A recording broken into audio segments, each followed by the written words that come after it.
Hello people, welcome back. इस particular video में discuss करते सोशियोलॉजी ऑप्शनल, इसको टैकल करने की स्ट्रैटेजी क्या है। इनिशियली थोड़ा डिस्कस करते फॉर द बिगिनर्स कि बिगिनर जो अभी डिसाइड नहीं कर पा रहे सोशियोलॉजी ऑप्शनल उसको लेने के बेनिफिट हैं या नहीं है, उसका सिलेबस क्या है। और टुवर्ड्स द एंड हम डिस्कस करेंगे सोशियोलॉजी के आंसर्स बेटर लिखने के फ्रेमवर्क्स, कि कैसे आंसर को थोड़ा और बेटर, थोड़ा और हॉलिस्टिक कर सकते हैं आप। तो इस पूरे वीडियो में सोशियोलॉजी ऑप्शनल को ही डिस्कस करते हैं। So let's begin. For beginners, it is important to know why should they take sociology as an optional, कि बेनिफिट क्या है इसको लेने का, इसके प्रीवियस मार्किंग ट्रेंड्स क्या है। मार्किंग ट्रेंड्स जैसे मर्जी रहे हों, but consistently there are people in top 100 sociology optional से टॉप 100 में लोग कंसिस्टेंटली रहे हैं 20-25। एक्सटेंट ऑफ सिलेबस, सिलेबस कितना है? सिलेबस 3 से 4 महीने में कवर हो सकता है। और बाकी सिलेबस से फॉर एग्जांपल लेट्स से अगर आपको टेक्निकल सब्जेक्ट देखते हो तो उससे रिलेटिवली थोड़ा कम है। टेक्निकल सब्जेक्ट्स का सिलेबस जनरली ज़्यादा होता है। और कोई इसका और बेनिफिट है sociology as an optional choose करने का? येस, GS1 में सोसाइटी वाला जो आपका टॉपिक है उस पर बहुत बेनिफिट मिलता है। और उस टॉपिक में इस बार जैसे GS1 में सोसाइटी के 50 मार्क्स के क्वेश्चन आए थे, तो बेटर आंसर हो पाते हैं अगर आपने सोशियोलॉजी एज एन ऑप्शनल पढ़ा हो तो। All right. और जो बिगिनर्स होते हैं अभी चूज़ नहीं कर पाते कि सोशियोलॉजी एज एन ऑप्शनल अगर कंसिडर करें तो उसका सिलेबस क्या होगा क्या नहीं, सोशियोलॉजी में वो पढ़ेंगे भी क्या, तो क्या पढ़ेंगे। सोशियोलॉजी एज ए सब्जेक्ट अगर आप देखो तो इसके दो चैप्टर्स हैं, पेपर्स हैं, पेपर 1 पेपर 2। पेपर 1 में आप ओवरऑल डिस्कस करते हो सोसाइटी को, एंड पेपर 2 में इंडियन कॉन्टेक्स्ट में। व्हेन आई से ओवरऑल सोसाइटी डिस्कस करते हो, इसका मतलब क्या है? इसका मतलब ये है कि आप डिस्कस करते हो कि सोसाइटी में कौन सी चीज़ें हैं, सोसाइटी के कंपोनेंट्स क्या क्या है। फॉर एग्जाम्पल आप अपने आसपास देखो, you see your father, your mother, brother, sister, ये किस चीज़ का पार्ट है? They are part of family.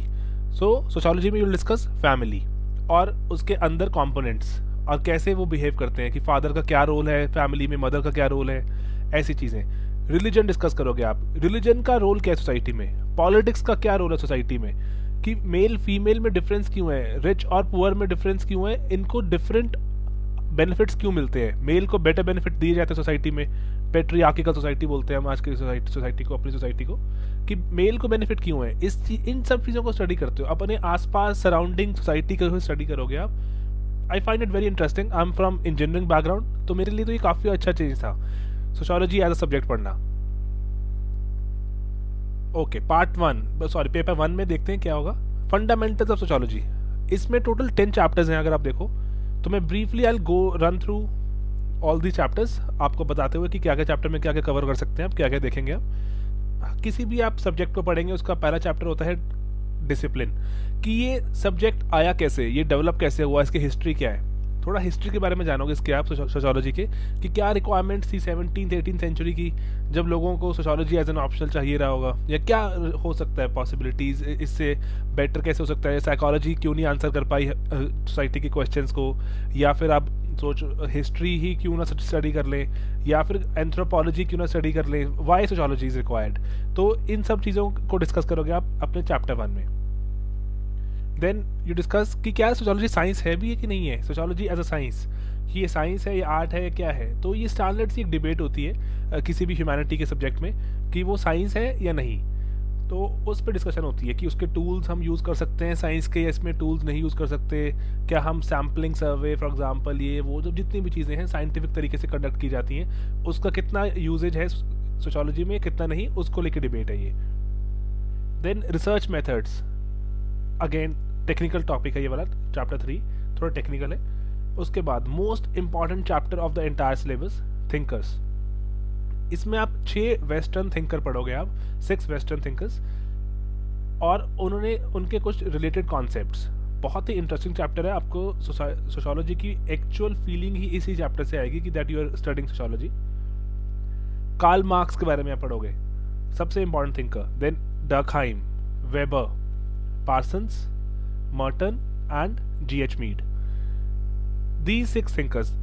मैं इस स्लाइड पे थोड़ा टाइम चाहूँगा स्पेंड करना। तो जैसे आप मार्क्स के बारे में पढ़ते हो तो आप समझते हो उसकी आइडियोलॉजी थी क्या, कि वो कैसे चीज़ों को एनालाइज करता था, और या फिर आप देखोगे उसको कि वो कैसे चीज़ों किन किन चीज़ों को लेके क्रिटिकल था, किसको क्रिटिसाइज करता था, किसको नहीं करता था अकॉर्डिंगली। देन डर्कहाइम का similar, weber and rest of the people. आप देखो अगर आप इस साल का पेपर उठा के तो 120 टू 130 मार्क्स का सिलेबस डायरेक्टली थिंकर्स के चैप्टर्स में से आया हुआ है।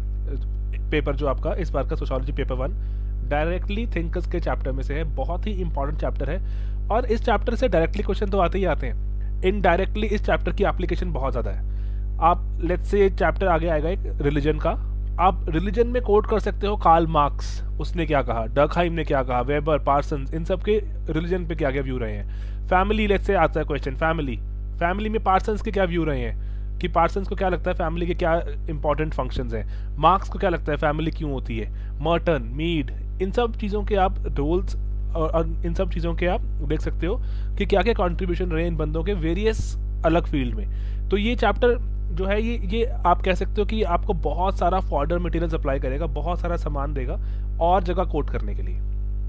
तो I would rather like you to spend a lot of time on this particular chapter.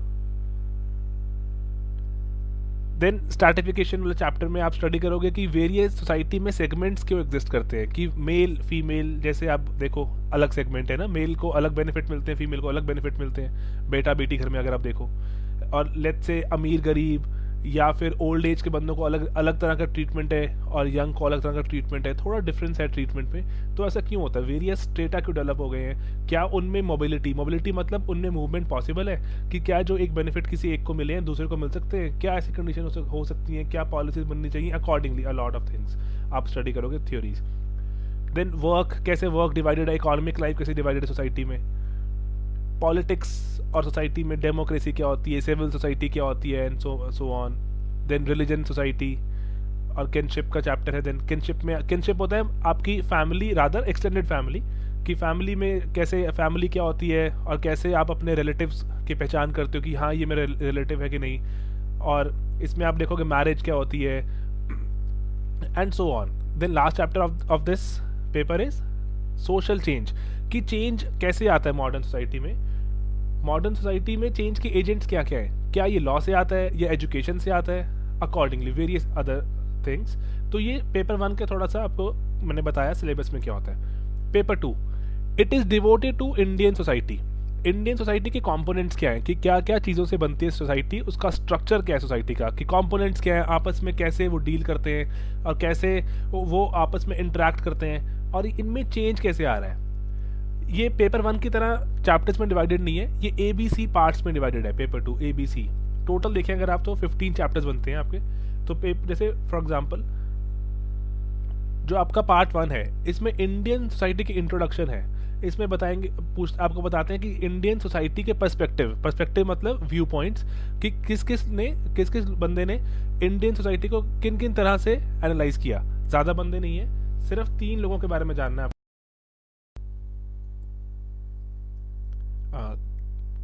Then आप इसमें 3 थिंकर्स बेसिकली आते हैं आपके इस पार्ट 1 में, आप उनको स्टडी करते हो।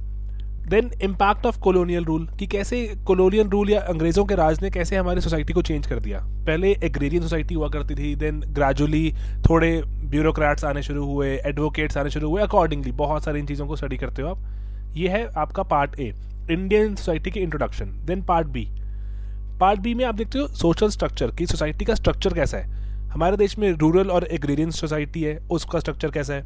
कास्ट सिस्टम, इस पे वेरियस लोगों के क्या क्या व्यू पॉइंट्स रहे हैं। ट्राइबल कम्युनिटीज़ कैसे बिहेव करती हैं और उनके एनालिसिस है। सोशल क्लासेस की रूरल एग्रेरियन सोसाइटी कैसी होती है, इंडस्ट्रियल सोसाइटी कैसी होती है, और आपकी मिडिल क्लास कैसे बिहेव करती है, इसकी डिस्कशन है। इंडिया में फैमिली कैसी होती है। अगर आप कंपेयर करो वेस्टर्न कंट्रीज़ को, वहाँ पे न्यूक्लियर फैमिलीज बहुत मिलती हैं, इंडिया में जॉइंट फैमिली भी मिलती है। तो ये कंपैरिजन ऐसे देख सकते हो आप कि इंडिया में जॉइंट फैमिली क्यों एग्जिस्ट करती है और अब लेटेस्ट ट्रेंड्स क्या आ रहे हैं कि अब न्यूक्लियर फैमिली इंडिया में क्यों बढ़ रही है। इस वजह से क्वेश्चन भी था ये। रिलीजन का क्या रोल है हमारे देश में और कैसे सोसाइटी में रिलीजन और उससे रिलेटेड जो बहुत सारी चीज़ें, जैसे इस बार एक्सपेक्टेड था कि जैसे आपने सुना होगा कि RSS का घर वापसी वाला कैंपेन चल रहा है, या फिर आपने सुना होगा कि कोई गॉड्समैन होते हैं, जैसे एक रामपाल केस बहुत फेमस हुआ था, तो ऐसे एक्सपेक्टेड था कि गॉड्समैन या फिर रिलीजन का रिवाइवल जो हो रहा है, जो रिलीजन वापस आ रहा है, साइंस के होने के बावजूद जो रिलीजन वापस आ रहा है सोसाइटी में, इस पे एक क्वेश्चन एक्सपेक्टेड था, नहीं आया, बात अलग है। तो ऐसे आप देखेंगे कि काफ़ी करंट अफेयर से चलता है ये जो आपका टोटल पेपर 2 है, कि जो इंडिया सोसाइटी में हो रहा होगा ना, वो आपको पेपर में नज़र आएगा।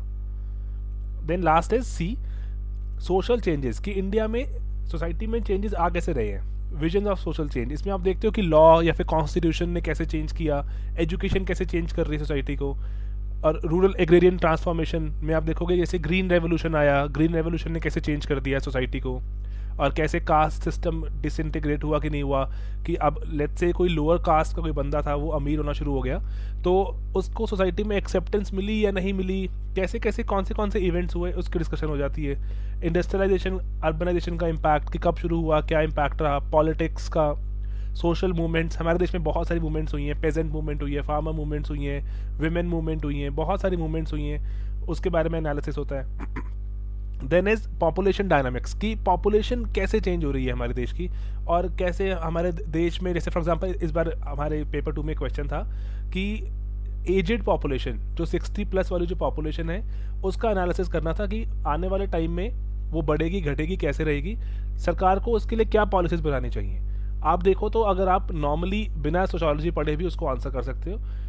सोशोलॉजी पढ़ने का बेनिफिट ये होता है कि आपको थोड़ी चीज़ों की अंडरस्टैंडिंग और बेटर हो जाती है, आप थोड़ा और इन डेप्थ देख सकते हो, उनकी प्रॉब्लम्स के बारे में आपने पढ़ा होगा, एजेड की प्रॉब्लम्स क्या क्या होती हैं, कि उनको क्या क्या चीज़ें रिक्वायर्ड हैं, लेट्स से उनको हेल्थ इश्यूज़ होते हैं, उनको इकोनॉमिक इश्यूज़ होते हैं, सॉलिट्यूड फील करते हैं कि अब ऑफिस नहीं जाते, अकॉर्डिंगली ऐसे मतलब वेरियस चीज़ें आप पढ़ोगे।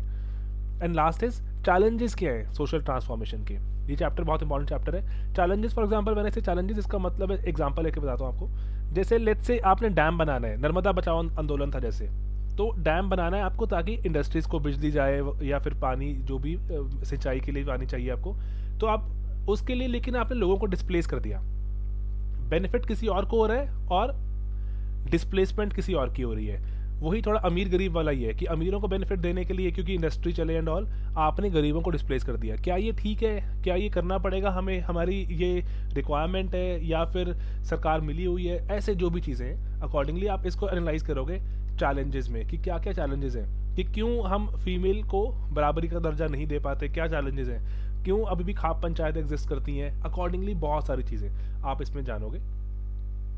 Okay, next pertinent very important question, शुरू कैसे किया जाए जो बिगिनर है। बहुत सारी किताबें ये वो रिकमेंड करते हैं लोग, but I would suggest a very simple thing, IGNOU का सामान, BA sociology, BA not MA, BA का सामान उठाओ और पूरा पढ़ दो उसे 15 डेज में। 15 डेज में आप पूरा पढ़ सकते हो, काफ़ी इजी रीड है, बहुत मुश्किल नहीं है। आप ट्राई मत करना कि लेट्स से कि आप पहली बार पढ़ रहे हो तो मैं सबको रिटेन करूंगा, उसको पढ़ने की ट्राई करो एज अ नॉवल, कि आप समझो कि सोशियोलॉजी चाहता क्या सब्जेक्ट, कि आपको चीज़ें कैसे चाहता है वो एनालाइज करवाना। 15 दिन में पढ़ सकते हैं इसे, काफ़ी बल्कि है, ऐसा मैं सोचना कि कोई पतली सी किताब बोल रहा हूँ मैं, काफ़ी बल्कि है, लेकिन आप देखोगे चैप्टर में, जैसे 15 पेज का चैप्टर होता है, अगर 15 पेजेस में से 4-5 में तो ऐसी फालतू बातें लिखी होती हैं कि क्वेश्चन कैसे करें, ये कैसे करें, सिर्फ 8 या 10 पेज का सामान ही होता है। ओवरऑल में अगर देखें तो 2/3 ही रह जाता है पढ़ने वाला, तो आप क्विकली पढ़ सकते हैं इसे आप बीए को, और उसके बाद उसको कंप्लीटली पढ़ना है। आप देखोगे कि टॉपिक सिलेबस में है या नहीं है, इरिस्पेक्टिव ऑफ दैट पूरा पढ़िए, क्योंकि पूरा पढ़ने का फ़ायदा ये होगा, जो चीज़ें सिलेबस में नहीं मेंशन होती, कहीं ना कहीं कोट तो हो ही जाती हैं, किसी ना किसी क्वेश्चन में कहीं ना कहीं कोट हो जाती हैं। और उसके बाद take a look at the syllabus, पूरा पढ़ने के बाद सिलेबस को दोबारा से उठा के देखो और अपने थॉट्स को अलाइन करना शुरू करो। ओके, ये चैप्टर 1 में यहाँ पे आएगा, ये चैप्टर 2 वहाँ पर आएगा, ऐसे ऐसे। और उसके बाद सेकंड रीडिंग करनी शुरू करो और टॉपिक वाइज नोट्स बनाने शुरू करो। फॉर एग्जांपल पेपर 1 से लेट्स से आप शुरू कर रहे हो, अगर पेपर 1 का जो चैप्टर 1 है, उसके चैप्टर 1 के अंदर फिर से सब पार्ट्स हैं, 3 सब पार्ट्स हैं, तो आप 1 का A, 1B, 1C ऐसे अकॉर्डिंगली वेरियस पेजेस पे आप नोट्स बनाने शुरू करो, क्योंकि जब आप फाइनल पेपर से पहले बैठोगे आपको नोट्स हाथ में हैंडी चाहिए होंगे, फिर आप इग्नू पढ़ने नहीं जाओगे वापस। आप नोट्स बनाने शुरू करो, शॉर्ट नोट्स इनमें से निकाल कर, टॉपिक वाइज होने चाहिए, बिल्कुल aligned, 1A, 1B, 1C, then 2A, 2B, 2C, 2D, 2E, ऐसे टॉपिक वाइज नोट्स सबसे ही एसेंशियल है आपके सक्सेस के लिए। ओके, बुक्स कि इग्नू पढ़ूँ मैं, दैट्स इट हो जाएगा मेरा। जनरली बहुत सारी लोगों तो हज़ारों बुक्स रिकमेंड करते हैं, लेकिन इतनी रिक्वायर्ड नहीं होती। इग्नू इटसेल्फ काफ़ी बुक्स का एक देखो आप तो अमेलगमेशन है, तो वो एक ऐसा एक मिक्सचर है इग्नू। उसमें काफ़ी अच्छे थिंकर्स, काफ़ी अच्छे जो इंडिया के राइटर्स हैं उन्होंने लिखा हुआ है, तो काफ़ी इन इटसेल्फ वो सफिशिएंट है। लेकिन स्टिल थोड़ा अगर आप चाहते हो और अच्छी, जैसे कुछ चाहते हो नोट्स वगैरह लेना, तो 3 बुक्स मैं रिकमेंड कर रहा हूँ आपको। पहली तो है हरलम्बस। हरलम्बस एक, ये 2 मिलती हैं, 2 वर्जन में अवेलेबल है, एक ऑरेंज वाली और एक बिग वन बोलते हैं, थोड़ी बड़ी वाली होती है वो। तो आपको मार्केट में जाके बोलना है हमें बिग हरलम्बस चाहिए, not orange one. Big one चाहिए, नॉट ऑरेंज। इसमें से आप जो रेलिवेंट चैप्टर्स हैं उनके नोट्स निकालते रहो, और अगर आपको लगता है इग्नू में कुछ चीज़ें नहीं दी हुई तो उसमें ऐड करते रहो।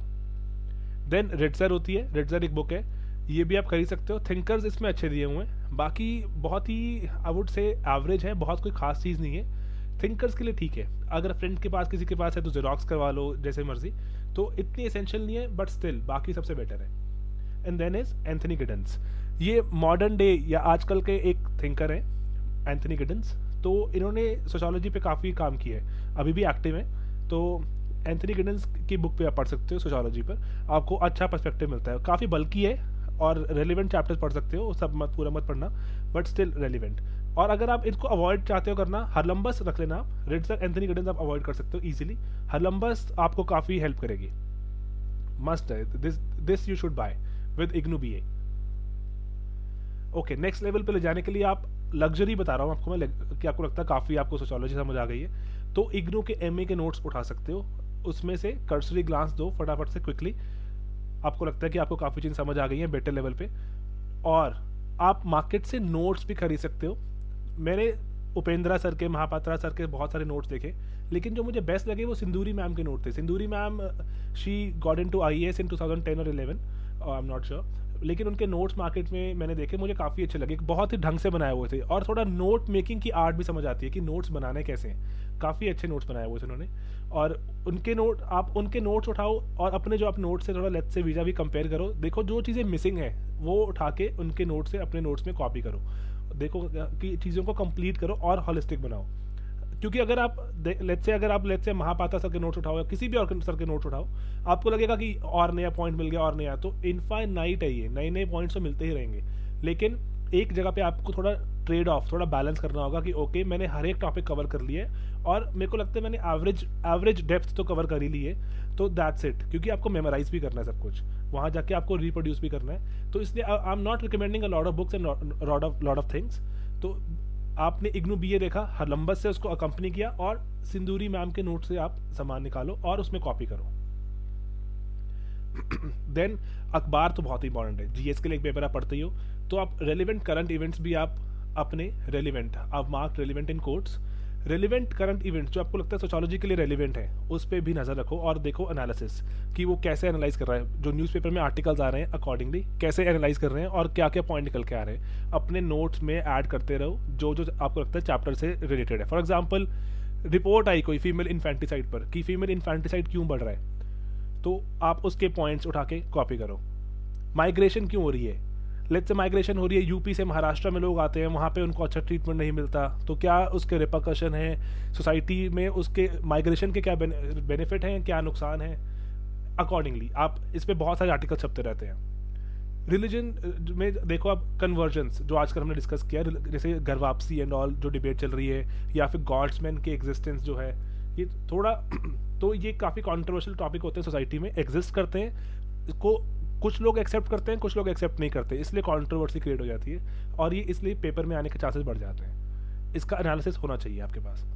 फैमिली मैरिजेस में जैसे फॉर एग्जांपल ट्रेंड्स क्या चल रहे हैं आजकल, तो बहुत ज़्यादा चेंज हो रहे हैं मैरिजेस के हिसाब किताब, लोग थोड़ा अब उसमें आना शुरू हो गए हैं आपके लिव इन रिलेशनशिप में, जो मेट्रोज में तो बहुत ही एक्सेप्टेबल नॉर्म होता जा रहा है। तो इस पर क्वेश्चन भी आया था इस बार GS1 में सोसाइटी में कि लिव इन रिलेशनशिप पर क्वेश्चन था।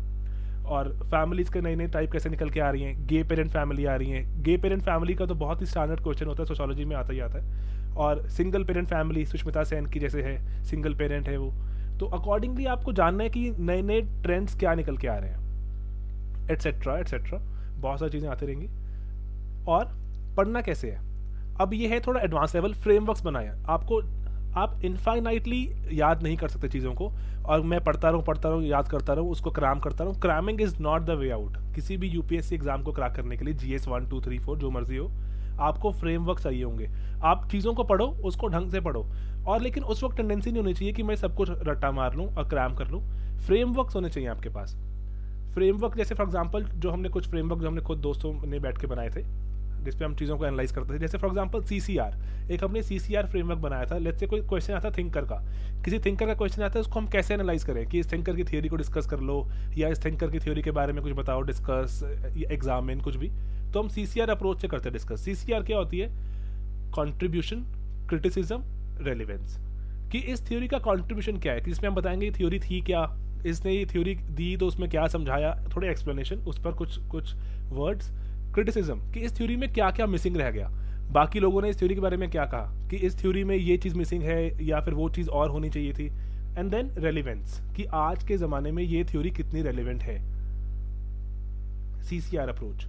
देन पेस्टल, ये स्टैंडर्ड है, बहुत लोग फॉलो करते हैं pastel analysis.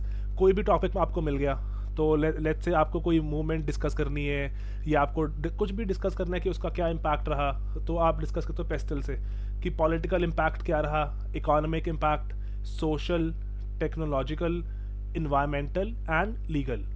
I repeat, political, economic, social, technological, environmental and legal. PESTLE analysis. Then एक हमने खुद से बनाया हुआ MTCR FCPEC। MTCR तो आप याद कर सकते हैं वैसे, जो एक मिसाइल टेक्नोलॉजी कंट्रोल रिजीम जो होता है आपका, MTCR FCPEC, FCUK होता है, हमने FCPEC बना दिया। तो MTCR FCPEC, M से क्या होता है? ये ओवरऑल पूरा सोशियोलॉजी समाया है आपका MTCR FCPEC में, पूरा सोशियोलॉजी। कोई भी सोशो का क्वेश्चन आ जाए, आप इस पे एनालाइज कर सकते हो। M, मैरिज, मोबिलिटी, माइग्रेशन, इन पर क्या क्या इम्पैक्ट रहा, इस जो भी चीज़ आपकी अंडर क्वेश्चन है। मैरिज के बारे में क्या कहती है, मोबिलिटी, माइग्रेशन। ट्राइबल्स के बारे में क्या कहती है, कास्ट एंड क्लास के बारे में क्या कहती है, रिलीजन के बारे में क्या कहती है, रूरल अर्बन को कैसे अफेक्ट करती है। देन फैमिली, चिल्ड्रन, बच्चों पे क्या इम्पैक्ट है उसका, political system, economic system, and then change, कि इस चीज़ के आने से कोई चेंज आ रहा है, अकॉर्डिंगली। ये पूरा आपका सोशियोलॉजी समा जाता है इसमें। आप कुछ मर्जी क्वेश्चन डिस्कस कर लो, आप इससे आपके पास ये बहुत ही हॉलिस्टिक आपको पैरामीटर्स मिल जाते हैं चीज़ों को एनालाइज करने के। आपके आंसर में बहुत ढंग से डेप्थ आ जाती है। ओके, अब आपको नहीं लगता आपने काफ़ी पढ़ लिया, अब आप थोड़ा टेस्टिंग चाहते हो अपनी करना, of course join a test series. Test series join करो, ढंग से उसको रिलीजियसली फॉलो करो। प्रीवियस ईयर के पेपर जो हैं उनके आंसर्स लिख के तैयार रखो अपने पास। आप 10 ईयर देखते हो, 10 ईयर में आपको जो क्वेश्चन दिए होते हैं वो टॉपिक वाइज दिए होते हैं। जैसे चैप्टर नंबर 1, उससे रिलेटेड जो क्वेश्चन आया है आपके प्रीवियस ईयर्स में, उसके question, then chapter 2, chapter 3, accordingly आपके पास सबके आंसर्स रेडी होने चाहिए। क्योंकि आपको तभी वो पेपर, वो सबसे बेस्ट क्वेश्चन दुनिया में, हर एक जो भी टेस्ट सीरीज आप देखो उन सबसे ऊपर है वो, जो क्योंकि वो आपके एग्जैक्ट यूपीएससी में क्वेश्चन आए हैं। इसलिए प्रीवियस ईयर पेपर तो आपके पास पक्का ही पक्का लिखे होने चाहिए, आपने खुद से सॉल्व किए होने चाहिए, आपको पता होना चाहिए कि उसमें आपकी ढंग से क्या औकात है, आप वो कर सकते हो अटेम्प्ट की नहीं। क्योंकि यूपीएससी जैसे सवाल ही पूछेगा, किसी टेस्ट सीरीज जैसे क्वेश्चन नहीं पूछेगा।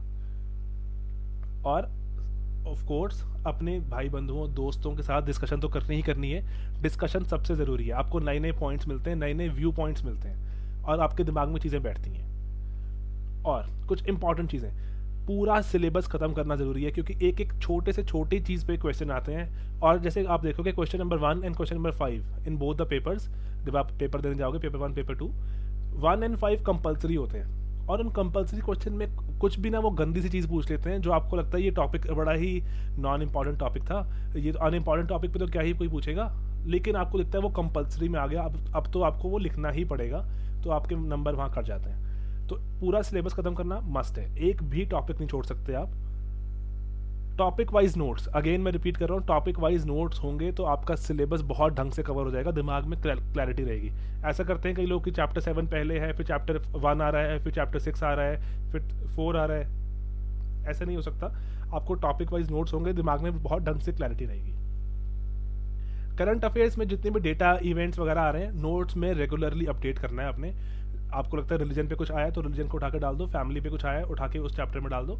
ये कंसिस्टेंटली करना है और एप्लीकेशंस डालनी है। जैसे आपको लगता है कि कोई आपने कॉन्सेप्ट पढ़ा, कार्ल मार्क्स का कुछ पढ़ा आपने या कुछ भी पढ़ा, आप अखबार में आपने पढ़ा कि कार्ल मार्क्स की थ्योरी अप्लाई हो रही है आजकल, जैसे आप देख रहे हो कि थोड़ा यूरोप में चल रहा है टर्मोइल, फाइनेंशियल टर्मोइल, तो वहाँ पे, या फिर आप देखो यूएस में जो आया था रिसेशन, वो यही था कि कुछ लोगों की ग्रीड बहुत बढ़ गई थी, उन्होंने पूरा फाइनेंशियल सिस्टम को ही ब्रेक डाउन करवा दिया।